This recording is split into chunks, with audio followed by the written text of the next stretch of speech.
Bonjour tout le monde et bienvenue sur la chaîne Journal d'une bibliothécaire. On se retrouve dans cette vidéo pour mes conseils de lecture du mois. Commençons avec Outre Noir tome 1, Les Titans du ciel de Mark Gregson. Dans cette méritocratie, il faut s'élever ou chuter. Et quand ce n'est pas le système qui peut vous tuer, ou votre condition de sub, ou les duels, ce sont les titans du ciel, les Gorgotons, dont il faut se méfier. Conrad, déchu à cause de son oncle, fera tout pour retrouver sa condition, se venger et sauver sa sœur, quitte à intégrer une guilde dangereuse, celle des chasseurs. J'ai pris beaucoup de plaisir à découvrir cet univers, surtout une fois que Conrad s'engage dans la guilde des chasseurs. Les Titans du ciel est un premier tome qui donne très envie de continuer l'aventure auprès de Conrad et de son équipage. C'est prenant grâce à l'action, à la mythologie mise en place, notamment avec les Titans du ciel et aux personnages. C'est un roman young adult à destination des passionnés de fantasy. Si vous aimez les aventures dans le ciel comme si vous étiez sur la mer, je peux aussi vous conseiller Chasseur d'éclairs. Et si vous avez aimé le parcours de personnage de Conrad, essayez Red Rising. Passons maintenant à Nightbreaker de Kokoma. Bienvenue dans un monde post-apocalyptique sur l'île de Manhattan, isolée à cause de monstres sanguinaires, les nécros. Ils sortent toutes les nuits et se nourrissent des imprudents qui n'ont pas respecté le couvre-feu. Et c'est dans ce monde que notre héroïne devra gagner un tournoi ultra compétitif, affronter des monstres aux multiples visages et découvrir de dangereux secrets. J'ai adoré ce premier tome. Il nous offre un univers riche que j'ai vraiment hâte d'approfondir avec la suite. Je suis férue des histoires de zombies, de ce danger qui peut surgir de n'importe où, qui s'attaque à l'être humain, qui met une tension dans l'intrigue, ce genre de choses. Avec l'idée des nécros, on n'en est pas très loin. Il ouvre des pistes intéressantes que j'ai très envie de voir développer dans un autre tome.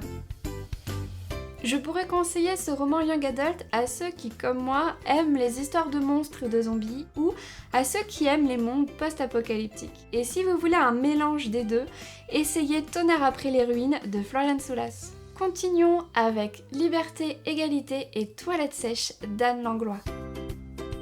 Alix est une adolescente qui cherche sa place dans une famille bourgeoise parisienne. Un jour, les informations annoncent une nouvelle maladie. Le père d'Alix, très hypocondriaque, panique. Il veut quitter Paris. La famille part en catastrophe et tombe en panne sur la route. Voiture en rade, ils sont accueillis par une communauté altermondialiste et anarchiste. C'est le choc des cultures. J'ai passé un très bon moment de lecture avec Alix et sa famille. Alix est une super narratrice qui m'a un peu fait penser à Esther des Quais d'Esther de Riyad Satouf dans son ton. Le pari d'écrire un roman drôle à destination des young adults est clairement réussi. Je le conseillerais à un public adolescent et adulte, car il se lit très bien par les adultes, qui veulent une lecture agréable, qui fait du bien et qui fait passer un bon moment. Autre roman ado qui fait du bien, essayez Passeuse de soleil. Et terminons ces conseils avec Lockdown Abbey de Beth Cowan Erskine. Bienvenue en 1930 à Lockdown Abbey, une charmante demeure écossaise, propriété de la famille Inverkillen depuis 6 siècles. Mais les choses se compliquent quand une pandémie oblige la famille à se confiner alors qu'ils se détestent. Pire, les domestiques tombent comme des mouches, malades. Encore pire, le comte Inverkillen décède dans d'étranges circonstances. La pénurie de papier toilette ne sera pas la pire épreuve à traverser pour eux.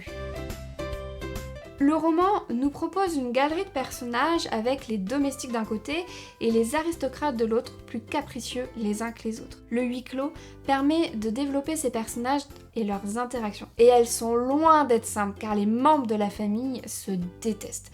Ce qui donne à l'ensemble un côté léger, quelques sourires et une envie de les claquer. La mort suspecte du comte sera l'élément déclencheur qui va mettre un coup de pied dans cette fourmilière d'aristocrates insupportables et nous révéler tous leurs secrets.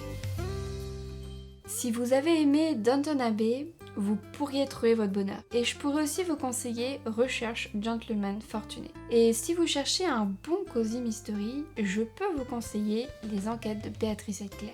Et voilà, j'espère que vous avez fait de belles découvertes avec cette vidéo spéciale conseil de lecture du mois. Et si ça vous a plu, rejoignez-moi sur Instagram pour retrouver cette chronique chaque semaine et mes autres conseils de lecture. Je vous souhaite de bonnes lectures et je vous dis à bientôt pour une nouvelle vidéo. Salut!